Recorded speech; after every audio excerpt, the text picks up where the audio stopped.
사랑하며 삽시다. 가장 아름다운 인사입니다.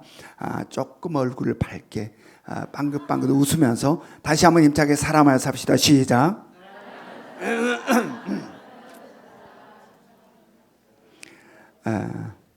2024년 새 우리 예명교회는 그 어느 때보다도 서로가 서로를 아끼고 사랑하며 살아가는 한 해가 될 수 있기를 원합니다. 특별히 이번에 있는 정교회 수련회는 바로 이 진별로 움직인다고 그랬습니다. 그러므로 많은 일들을 이제는 진별로 준비도 하고 여러 가지 일들을 진별로 모여서 할 것입니다. 바로 이러한 움직임 속에서 우리가 서로가 서로를 배려하고 서로가 서로를 위해주고 서로가 서로를 사랑하는 이러한 것들이 우리 진별로 움직임 가운데 실제화되기를, 그냥 머릿속으로만 그래 사랑하며 살자 사랑하며 살자가 아니라 바로 이 진별로 움직임 속에서 이게 실천되는 그런 기간이 되었으면 좋겠습니다. 오늘 말씀도 사랑으로 시작되고 있습니다. 자, 오늘 말씀 2장 7절부터 8절 다시 한번 읽습니다. 요한일서 2장 7절부터 8절 다시 읽겠습니다. 시작. 사랑하는 자들아, 내가 새 계명을 너희에게 쓰는 것이 아니라 너희가 처음부터 가진 옛 계명이니 이 옛 계명은 너희가 들은 바 말씀이거니와 다시 내가 너희에게 새 계명을 쓰노니 그에게와 너희에게도 참된 것이라. 이는 어둠이 지나가고 참 빛이 벌써 비침이니라. 아멘. 사도 요한이 이 요한 일서를 수신하여 볼 대상자들, 그 성도들에게 지금 어떻게 말을 지금 시작하면 그들을 가리켜 사랑하는 자들이라, 사랑하는 자들아, 이렇게 말을 시작하고 있습니다. 이 사도 요한은 사도들 중에서도 이 사랑이란 말을 가장 많이 하는 사도예요. 그렇다면 이 사도 요한은 원래부터 그렇게 사랑이 많고 다정하고 따뜻하고 정스러운 사람이었을까? 아니에요. 마가복음 3장 17절 봅니다. 마가복음 3장 17절 같이 읽습니다. 시작. 또 세베대의 아들 야고보와 야고보의 형제 요한이니 이 둘에게는 보아너게 곧 우레의 아들이란 이름을 더하셨으며. 사랑의 사도라는 말을 듣는 사도 요한은 원래 어땠느냐? 예수님께서 그를 처음으로 만나서 제자를 처음 삼았을 때에 어떤 별명을 지어줬냐면 우레의 아들이라는 별명을 지어줬어요. 그만큼 성질이 거칠고 괴팍했어요. 그래서 너는 왜 그렇게 괴팍하냐 성질이 라고 해서 우레의 아들이라 이렇게 별명을 지어줄 만큼 성격이 대단했어요. 그 한 장면을, 그 성격이 어땠는지 한 장면 우리가 성경을 통해서 한번 확인해 봅시다. 누가복음 9장 54절, 누가복음 9장 54절 같이 읽습니다. 시작. 제자 야고보와 요한이 이를 보고 이르되 주여, 우리가 불을 명하여 하늘로부터 내려 저들을 멸하라 하기를 원하시나이까. 지금 이 장면은 어떤 장면이냐면 예수님께서 제자들과 함께 예루살렘을 가시다가 사마리아라는 곳에 잠깐 들려서 쉬어가려고 그랬어요.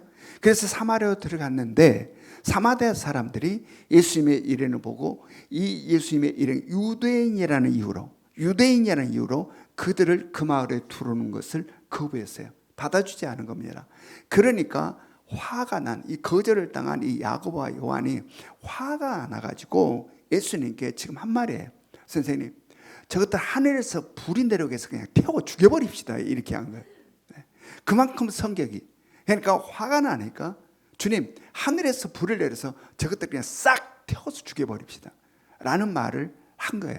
그만큼 사도 요한은 성격이 굉장히 과격했어요. 거칠고 과격하지 끄져 엄청났어요. 그런데 바로 그러한 요한이 예수 그리스도와의 사귐을 통하여서 바로 이렇게 사랑의 사람으로 변하게 되었다라는 이야기입니다. 자, 지금 우리는 계속해서 이 사귐에 대한 이야기를 계속 요한일서를 들어와서 우리가 이 말씀을 나누고 있어요. 바로 우리가 예수 그리스도를 믿음으로 말미암아 아버지 하나님과 아들 예수 그리스도의 사귐 가운데 우리가 초대를 받아서 바로 그 사귐 속에 살게 되었다라고 그랬습니다. 그런데 이 사귐의 중심에는 뭐가 있다고 그랬습니까? 사랑이 있다고 그랬습니다. 왜? 하나님이 사랑이시니까. 바로 그 사귐의 중심에는 사랑이 있다고 해요. 그러므로 우리가 그 사귐 가운데 초대를 받아 그 사귐 속에 살게 되었다라고 하는 것은 우리가 어떤 사람으로 변해가게 된다라는 것을 지금 예상할 수 있을까요? 사랑의 사람. 사도 요한이 그랬던 것처럼 우리들도 바로 이 사귐 속에 있다라고 하는 것은 이 사귐을 통하여 우리도 사랑의 사람으로 변해가게 될 것이다라는 기대를 우리들에게 갖게 하는 거죠.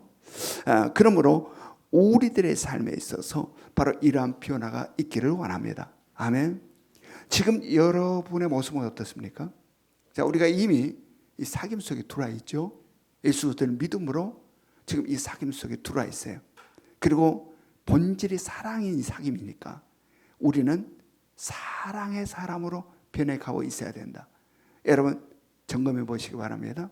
내가 예수를 믿고 있는데 나는 지난날과 나를 비교했을 때 사랑의 사람으로 변해가고 있는가? 아니면 똑같은가? 여러분 우리도 사도 요한이 사랑의 사람으로 변한 것처럼 우리들도 그렇게 변해갈 수 있기를 원합니다. 요한일서 2장 7절부터 8절 다시 한번 읽습니다. 요한일서 2장 7절부터 8절 같이 읽겠습니다. 시작. 사랑하는 자들아, 내가 새 계명을 너희에게 쓰는 것이 아니라 너희가 처음부터 가진 옛 계명이니 이 옛 계명은 너희가 들은 바 말씀이거니와 다시 내가 너희에게 새 계명을 쓰노니 그에게와 너희에게도 참된 것이라. 이는 어둠이 지나가고 참 빛이 벌써 비침이니라. 여기에 옛 계명과 새 계명이 언급되고 있습니다. 자, 여기서 말하는 새 계명은 무엇이라는 겁니까? 그냥 새롭게 써진 게 아니라 어디에 뿌리를 두고 있다? 옛 계명에 뿌리를 두고 있다. 여기서 지금 사도 요한의 새 계명을 이야기하면서 이 새 계명은 그냥 새롭게 써진 게 아니라 옛 계명에 뿌리를 두고 있는 새 계명이다라고 이야기를 하고 있습니다. 자, 그렇다면 그 뿌리가 된 옛 계명은 어떠한 계명인가? 자, 말씀을 봅니다. 레위기 19장 18절. 레위기 19장 18절 같이 읽습니다. 시작. 원수를 갚지 말며 동포를 원망하지 말며 내 이웃 사랑하기를 내 자신과 같이 사랑하라. 나는 여호와이니라. 예. 그렇다면 사도 요한이 지금 말하고 있는 새 계명은 그렇다면 어떤 계명일까? 자, 요한복음 13장 34절을 봅니다. 요한복음 13장 34절 시작. 새 계명을 너희에게 주노니 서로 사랑하라. 내가 너희를 사랑한 것 같이 너희도 서로 사랑하라. 네. 이 새 계명은 신약 시대에 예수님께서 말씀하신 새 계명을 이야기하고 있는 거예요. 그런데 이 오늘 본문에서는 이 새 계명은 구약에는 레위기 말씀을 근거로 하고 있다라고 지금 이야기하고 예수님께서 말씀하신 새 계명은 바로 구약에 있는 레위기의 말씀을 근거로 하고 있다라고 지금 이야기하고 있는 거예요. 그렇다면 이 옛 계명과 새 계명의 차이는 뭘까? 옛 계명과 새 계명의 차이. 자, 요한일서 2장 8절. 요한일서 2장 8절 같이 읽습니다. 시작. 다시 내가 너희에게 새 계명을 쓰노니 그에게와 너희에게도 참된 것이라. 이는 어둠이 지나가고 참 빛이 벌써 비침이니라. 옛 계명과 새 계명의 차이는 어디에서 난다는 겁니까? 빛에 의해서 차이가 난다. 빛. 자, 옛 계명이란 빛 대신 예수 그리스도 오기 전에 있었던 계명. 그리고 새 계명은 빛 대신 예수 그리스도가 온 다음에 주어진 계명. 이것을 새 계명이라 한다라는 이야기입니다. 그런데 바로 이 옛 계명, 빛 대신 예수 그리스도가 오기 전에 있었던 이 옛 계명은 율법이라 할 수 있어요. 율법.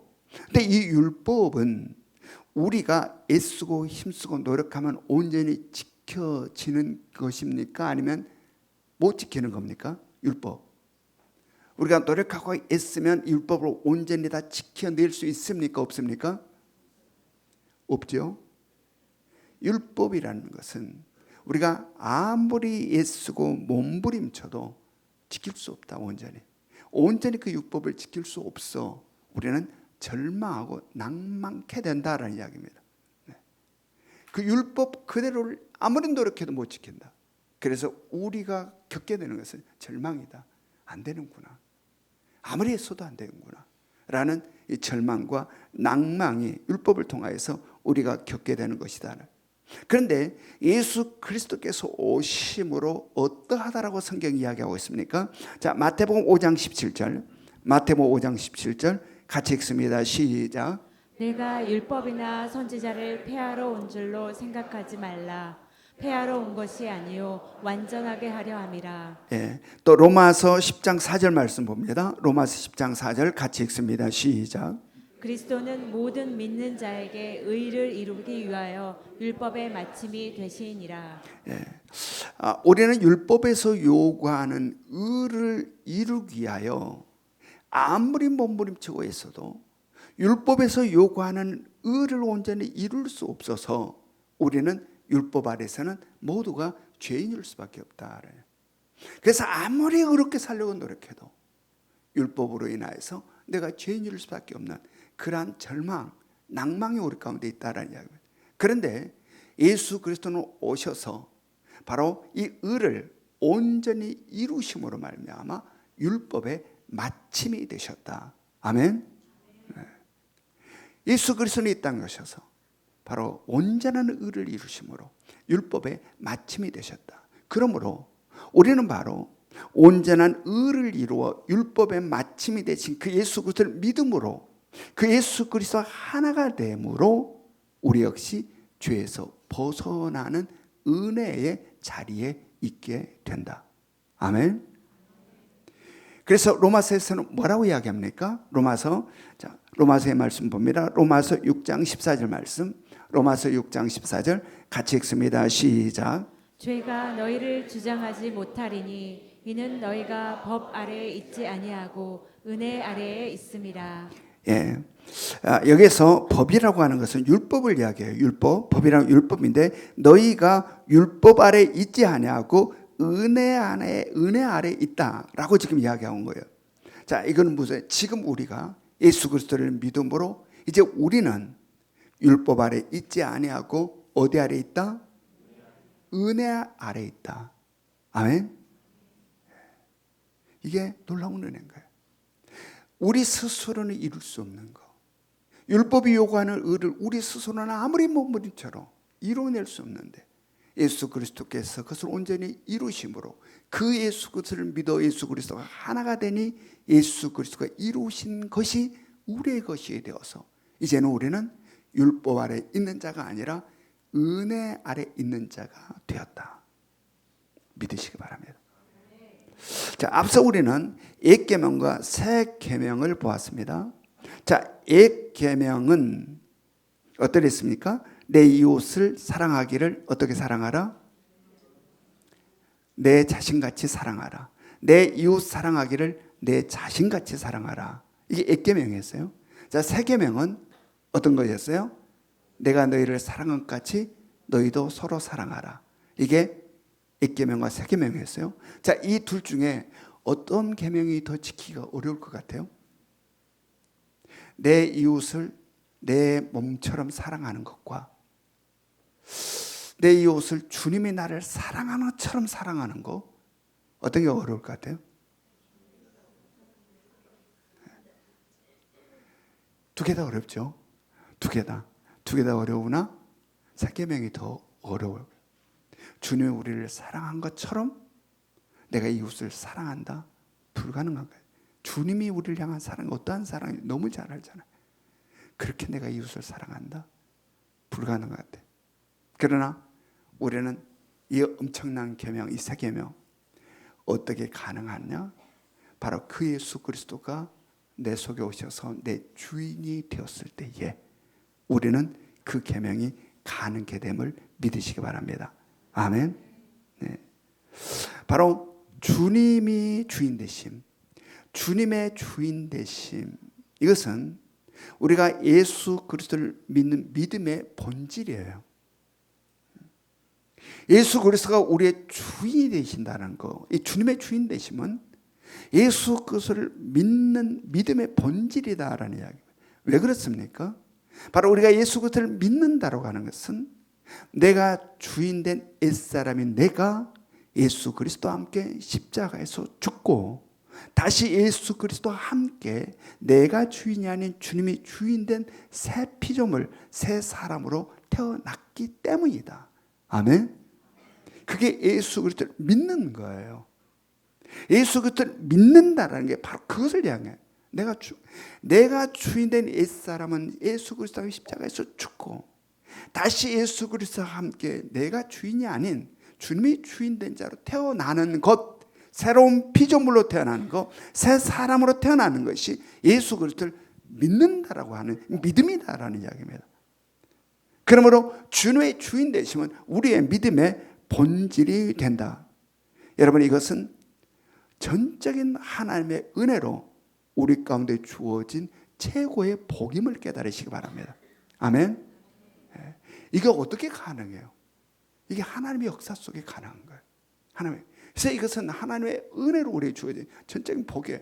그런데 이 복이 늘 도전을 받는다. 누구로부터 도전을 받아요? 이 복 누구로부터 도전 받습니까? 사탄 마귀로부터 도전 받아요. 우리의 못난 자를 늘 부추겨요.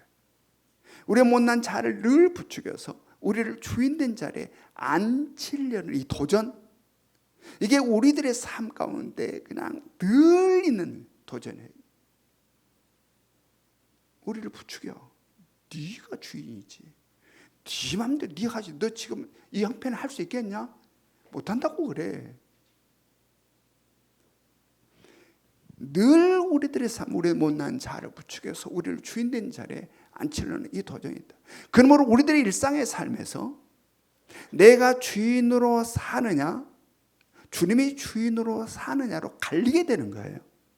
우리 일상이 내가 주인 되어 사느냐, 주님이 주인 되어 사느냐로 갈린다. 내가 주인 되어 내 기분, 내 형편, 내 생각 따라서 사는 거.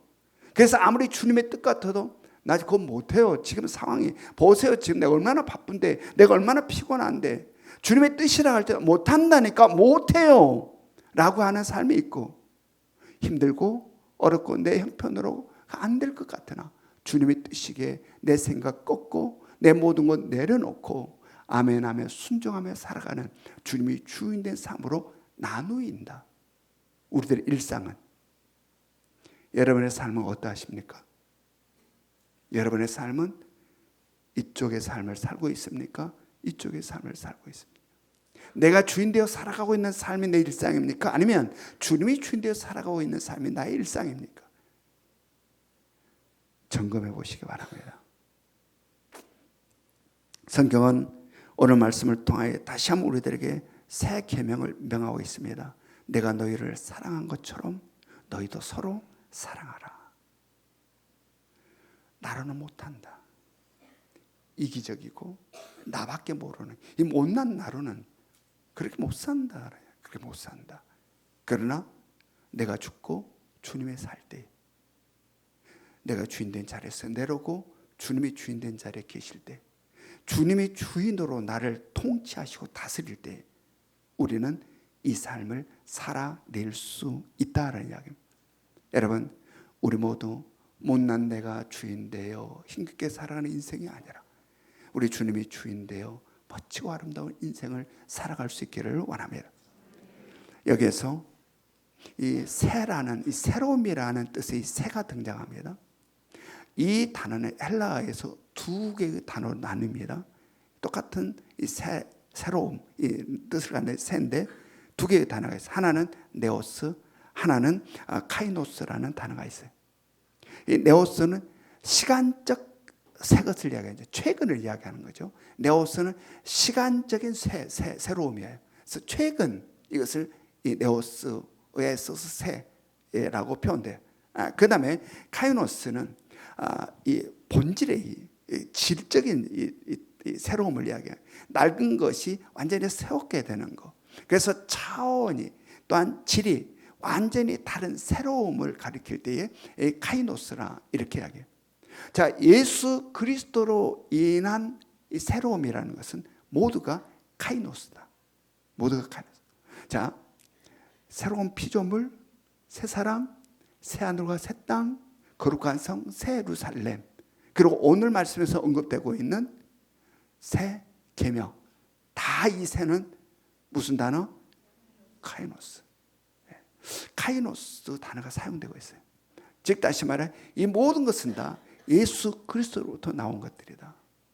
따라서 이제 여기에서 그러므로 우리는 바로 예수 그리스도로 인하여 지난날 형편없는 나, 예전에 형편없는 내가 전혀 새로운 나로서 나를 꿈꿀 수 있다. 아멘. 내 스스로는 어떻게 내가 이런 내가 나는 그냥 태어난 대로 살아야지 뭐. 그냥 있는 대로 살아야지. 이렇게 할 수밖에 없는 우리들이라 할지라도 예수 그리스도로 인하여서 지난날의 형편없고 아무것도 아닌 지난날의 내가 아닌 예수 그리스도로 인하여 전혀 새로운 나로 변화되는 꿈을 우리가 품을 수 있다라면 아멘. 누구로 인하여? 예수 그리스도로 인하여. 나는 내 자신을 변화시킬 수 없으나 누구로 인하여? 예수 그리스도로 인하여 전혀 다른 새로운 나를 꿈꿀 수 있다. 여러분, 그러한 꿈이 우리 가운데 있기를 원합니다. 우리는 우리 스스로를 바라보면 실망스러울 때 많잖아요. 난 왜 이럴까? 이런 나에서 벗어날 수 있는 거, 내가 가지고 있는 것으로는 불가능하게 느껴져요. 그러나 무엇으로 가능하다? 예수 그리스도로. 아멘. 사도 요한이 전혀 새로운 사람으로 변한 것처럼 바로 우리들도 그러한 지난날의 내가 아닌 지금의 내가 아닌 전혀 다른 나로 나를 꿈꿀 수 있다. 여러분, 이것은 우리들의 삶에 있어서 최고의 행복이에요. 여러분, 그러기 위해서는 뭐가 있어야 되는 거예요? 내가 죽고 예수 그리스도가 살아야 돼요. 내가 주인된 자리에서 내려오고 주님이 주인된 자리에 계셔야 돼요. 그럴 때 우리는 바로 이러한 새로운 날을 꿈꿀 수 있다. 즉 지난 날에는 불가능했던 것이 이제는 가능한 것이 되는 것이고, 지난 날에는 받을 사랑만 생각하고 계산했던 내가 이제는 베푸는 사랑, 나누는 사랑을 생각하게 하는 나로 바뀐다. 지난날에는 내 생각, 내 주장만이 옳은 것 같고 상대들의 생각과 주장들은 아무것도 아닌 것 같이 무시했던 내가 이제는 상대들의 생각과 주장들이 귀하게 느껴지고 경청이 되고 그들의 상황을 헤아리는 나로 변하게 된다. 여러분, 예수 그리스도로 인한 변화를 꿈꿀 수 있기를 원합니다. 똑같은 나로 희망 없이 살아가는 내가 아니라 예수 그리스도로 인하여서 전혀 예상치 못한 멋지고 아름다운 나, 이러한 나를 꿈꿀 수 있어야 된다. 우리 모두가 그러했으면 좋겠습니다. 요한일서 2장 9절부터 11절, 요한일서 2장 9절부터 11절 같이 읽습니다. 시작. 빛 가운데 있다 하면서 그 형제를 미워하는 자는 지금까지 어둠에 있는 자요, 그의 형제를 사랑하는 자는 빛 가운데 거하여 자기 속에 거리낌이 없으나 그의 형제를 미워하는 자는 어둠에 있고 또 어둠에 행하며 갈 곳을 알지 못하나니 이는 그 어둠이 그의 눈을 멀게 하였음이라. 자, 앞서서 옛 계명과 새 계명의 차이는 뭐에 의해서 난다고 그랬습니까?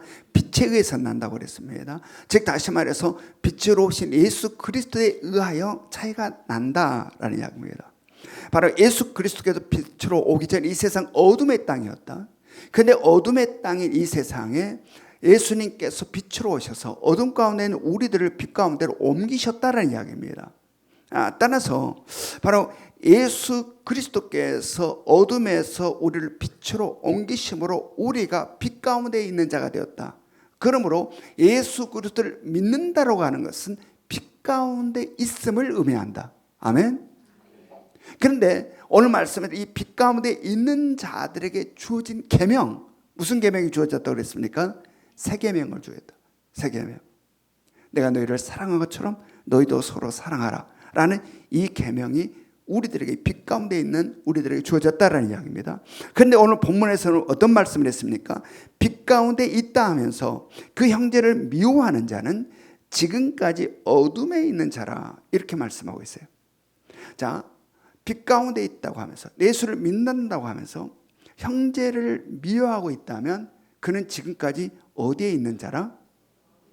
어두움 가운데 있다라는 이야기입니다. 어두움 가운데 있는 자라. 자, 좀 더, 나는 어둠에서 빛으로 옮김을 받은 자야, 나는 예수 그리스도를 믿는 자야 라고 스스로 생각을 한다는 거예요. 우리 스스로 나는 주님에 의해서 어둠에서 빛으로 옮겨졌고 나는 예수 그리스도를 믿고 있는 자야 라고 스스로 생각하지만 그의 실제 삶에 있어서 형제를 미워하고 있다면 그는 어둠에서 빛으로 옮겨진 자가 아니라 어디에 있는 자라? 어둠 가운데 있는 자라. 자기는 빛으로 옮겨있다고 생각하는데 그 삶의 모습에서 형제를 미워하고 있다면 그는 빛 가운데로 옮김을 받은 자가 아니다라는 이야기입니다. 지금까지 계속 어둠에 있는 자다. 자, 이 말씀은 우리들에게 굉장히 무거움으로 다가오고 있죠. 자, 이 말씀을 들을 때 우리들의 마음이 무거워져요. 뭐 그러면 그러고 말라면 말고가 되는 거예요. 무겁죠. 왜냐하면 우리 모두의 삶에는 형제를 미워할 때가 있어요, 없어요? 있으니까. 우리의 삶에는 형제를 미워할 때가 있으니까 이건 뭐지? 라는 생각이 우리 가운데 무거움으로 다가온다. 혹시 여기서 나는 절대로 형제를 미워한 적이 없어요, 저는 자매만 미워했어요 라고 하는 분은 없으리라 생각합니다. 네? 여러분, 우리 모두는 이 땅을 살면서 누군가를 미워한 때가 있어요. 그런데 그런 우리가 이 말씀을 접할 때 마음 무거워진단 말이에요. 형제를 미워한다면 빛 가운데 있는 게 아니야, 지금까지 어둠에 있었어 라는 이 말씀이 우리를 무겁게 짓누른다. 그런데 여러분, 우리는 여기서 이 말씀을 제대로 해석하는 지혜가 있어야 된다. 아멘. 여기에서 형제를 미워한다고 하는 것은 순간의 미움이 아니라 지속적인 미움임을 깨달으시기 바랍니다. 아멘. 순간의 믿음이 아닌 지속적인 믿음, 즉 미움이 마음속에 뿌리를 내려버리는 미움을 이야기하는 거예요. 뿌리를. 여러분, 우리는 이 땅을 살면서 연약하여 마음속에 미움이 들어올 때가 있어요. 어둠의 영, 공중권자, 사단, 마귀의 공격 속에 우리들의 연약함과 합하여서서 우리가 누군가를 막 미워하는 것들이 우리들 마음속에 들어올 때가 있다라는 이야기입니다. 이 넘어짐이죠. 미움이 우리 가운데 들어와서 미워하게 되면 이게 넘어짐이에요. 넘어짐. 이렇게 우리가 넘어져서 형제를 순간 미워하게 됐을 때에 성경은 우리들에게 누가 있다라고 이야기했습니까? 이렇게 우리가 넘어져서 죄를 짓게 되었을 때에 우리에게는 누가 있다? 지난주 말씀에서 우리가 배웠죠. 이러할 때 우리에게는 누가 있다? 대언자가 있다. 아멘. 지난주 말씀에서 우리가 배웠죠. 이러할 때는 우리에게 대언자가 있다. 자, 다시 한번 말씀을 봅니다. 요한일서 2장 1절. 요한일서 2장 1절. 같이 읽습니다. 시작. 나의 자녀들아, 내가 이것을 너에게 쓰면 너희로 죄를 범하지 않게 하려 함이라. 만일 누가 죄를 범하여도 아버지 앞에서 우리에게 대언자가 있으니 곧 의로우신 예수 그리스도시라. 우리가 연약하게 넘어졌을 때, 즉 형제를 미워했을 때에 우리 가운데 와 계신 하나님의 대언자 누구? 성령님. 우리 가운데 와 계신 하나님의 대언자인 성령님께서 우리 안에서 그건 잘못된 거야 라고 우리들에게 깨닫게 하시고 우리를 하여금 죄를 밝히 보게 하셔서 회개하고 용서를 구하게 하신다는 이야기입니다. 그러면 동시에 하나님의 우편에 계신 바로 우리의 대언자이신 예수 그리스도는 바로 우리가 그렇게 성령, 하나님의 대언자이신 성령께서 우리를 그렇게 감동시켜서 회개하고 용서를 구하게 함과 동시에 바로 우리의 대언자로 하나님의 우편에 계신 예수 그리스도는 우리의 죄에 대하여 그 모든 죄들은 내가 십자가에서 이미 대속하였음을 하나님께 아뢰므로 말미암아 우리로 하여금 그 죄에서 벗어나게 용서를 받게 해 주신다라는 이야기입니다. 아멘. 자, 그래서 여기에서 우리는 그렇다면 자 여기에서 다시 한번 이제 형제 미워함이 우리가 조금 가벼워졌어요. 이 말씀인데 그렇구나라고 가벼워졌어요. 여기서 우리는 다시 주님의 음성을 귀 기울여 들어볼 필요가 있어요. 자, 마태복음 5장 22절부터 24절, 마태복음 5장 21절부터 24절 같이 읽습니다. 시작. 나는 너희에게 이르노니 형제에게 노하는 자마다 심판을 받게 되고 형제를 대하여 라가라 하는 자는 공회에 잡혀가게 되고 미련한 놈이라 하는 자는 지옥불에 들어가게 되리라. 그러므로 예물을 제단에 드리려다가 거기서 내 형제에게 원망 들을 만한 일이 있는 것이 생각나거든 예물을 제단 앞에 두고 먼저 가서 형제와 화목하고 그 후에 와서 예물을 드리라. 아멘. 여러분, 형제를 미워함이 결코 가볍지 않다는 사실을 명심하시기 바랍니다. 아멘.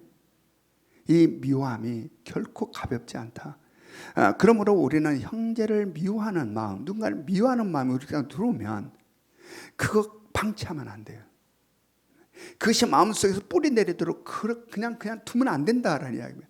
가볍게 생각하지 말라라는 이야기입니다. 이 미움을 바로 즉시 성령의 도움을 받아 우리에게서 제거시켜내야 된다. 그리고 회개함으로 돌아서야 된다. 여러분, 우리는 우리를 두르고 있는 환경과 우리의 연약함으로 인해서 우리는 넘어질 수가 있어요. 순간에 미움이 두를 수가 있어요.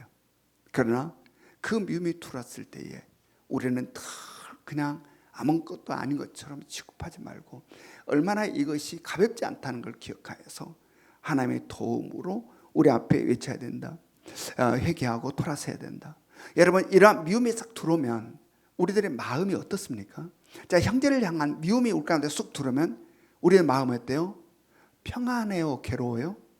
괴로워요. 형제를 미워하면 우리 속 쑥 들어오면 괴롭고 힘들고 고통스러워요. 그것은 왜?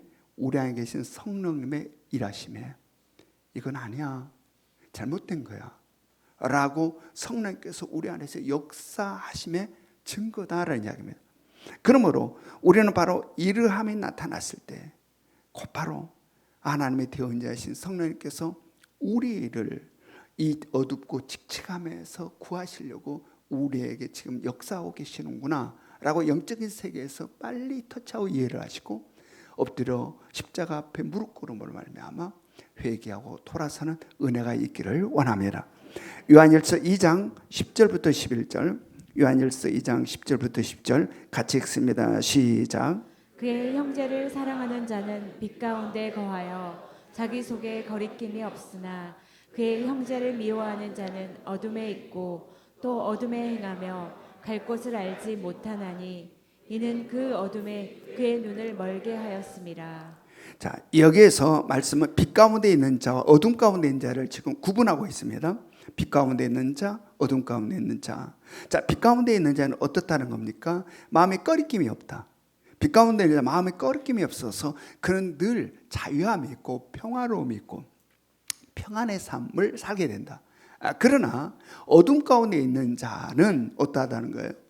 그 눈을 어둠이 가리고 있어서 향방을 알지 못하고 방황하고 헤매이는 인생의 삶을 산다.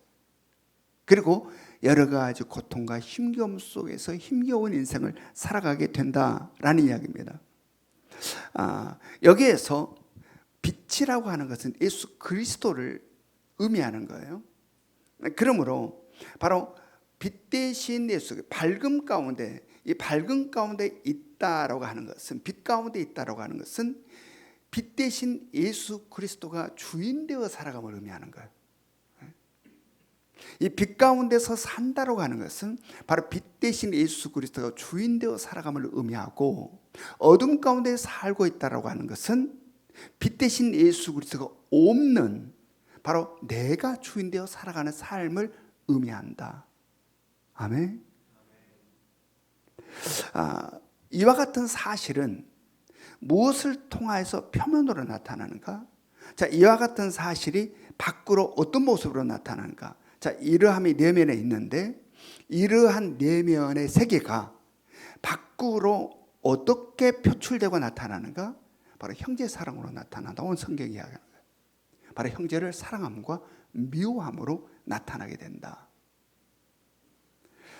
여러분, 우리들 가운데 형제를 미워함이 있다면, 누군가를 지금 미워한 마음이 내 속에 뿌리를 내리고 있고 내 속에 누군가를 향한 미움이 가득하다면, 여러분, 이 시간 성령님께서 안에서 역사함에 예민하게 반응할 수 있기로 합니다. 그리고 내가 죽고 주님이 살아날 수 있기를, 내가 주인이 아닌 주님이 주인된 자로 다시 회복될 수 있기를 소망할 수 있기로 합니다. 여기에 대한 목마름이 있어야 돼요. 그냥 대충 해주시려면 해주시고 말라면 말 게 아니라 내 마음에 미움이 자리하고 있다면, 누군가를 향하는 미움이 자리하고 있다면 내가 죽고 주님이 살아나시기를, 내가 주인이 아니고 주님이 주인이 되시기를 타는 목마름으로 간절하게 간구할 수 있어야 된다. 그래서 우리는 결코 하나님이 우리들에게 주신 전적인 은혜로 우리에게 주신 이 빛 가운데 사는 삶을 빼앗기지 말아야 된다. 그리고 다시는 어두운 가운데서 헤매이고 방황하는 삶을 살아서는 안 된다. 마음에 거침이 있어서 갈등하고 범미에나는 힘겨운 인생을 살아서는 안 된다는, 그 어떤 것에도 마음에 꺼리낌이 없는 삶, 진정한 평화, 진정한 자유, 진정한 기쁨, 해맑은 웃음이 우리 가운데 있기를 원합니다. 그래서 2024년 하나님께서 우리에게 명하시는 서로 사랑하라는 이 말씀이 온전히 우리 가운데 실천되어 형제 사랑하는 열매가 풍성할 수 있기를 주님의 이름으로 축원합니다. 우리 다 같이 일어나셔서 적용 질문 같이 읽겠습니다. 네. 자, 적용 질문 먼저 읽겠습니다. 1번 시작. 지난 주간 어떤 형제 사랑이 있었습니까? 2번 시작. 아직도 해결되지 않는 미움이 있습니까? 어떻게 하시겠습니까? 3번 시작. 일상의 삶에서 주님이 주인 되심이 어느 정도 지켜지고 있습니까? 지금은 우리 주 예수 그리스도의 은혜와 하나님 아버지의 끝없는 사랑하심과 성령님의 감화감동 역사하심이 이제는 미운 마음에 품지 않고 이제는 어두운 마음에 자리 잡지 못하게 하며 주님의 사랑이, 주님의 밝음이 마음에 가득하고 주님의 주인 되심으로 주님의 그 아름다운 사랑을 펼치며 살기를 소망하는 이 자리에 모여있는 모든 성도들 머리 위에 지금으로부터 영원토록 함께 하시기를 간절히 축원하옵나이다. 아멘.